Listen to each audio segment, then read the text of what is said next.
Hi Genetics 311, my name is Val Perez, and in this video I will be discussing Nirenberg and Mathaei's experiment along with Nirenberg and Letter's approaches to determining the genetic code.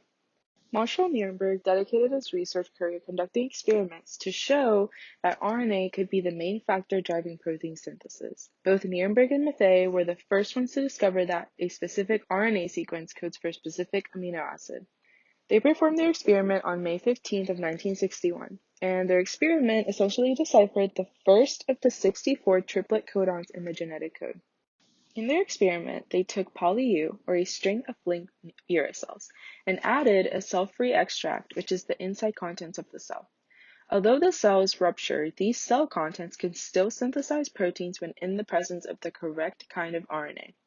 Being able to add the specific RNA allowed them to have full control of the experiment.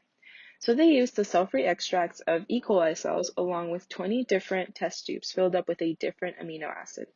They repeated the experiment around 20 times with 19 tubes containing unlabeled amino acids and 1 tube containing a radioactively labeled amino acid. Nirenberg wanted to know if the radioactively tagged amino acid would be incorporated into a string of amino acids when a particular type of synthetic RNA was added to the tube.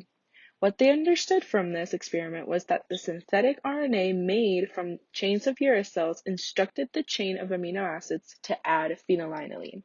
They proved that messenger RNA transcribes genetic information from DNA, then directing the assembly of amino acids into proteins. Essentially, they discovered 3 out of the 64 codons.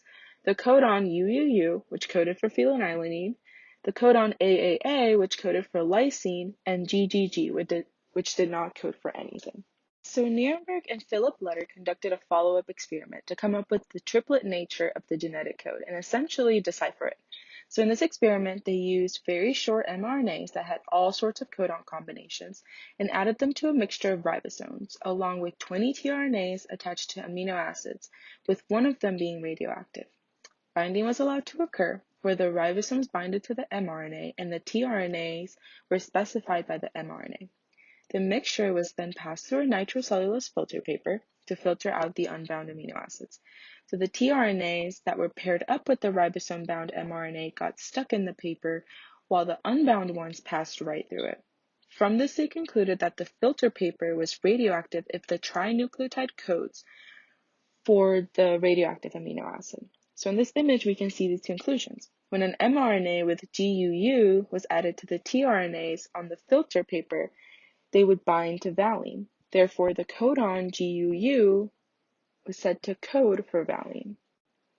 Essentially, what Nirenberg and Letter ended up figuring out was the remaining 61 codons. Here we can see the table where all 64 of the codons are present. Alright, that concludes my video. Thank you so much for watching.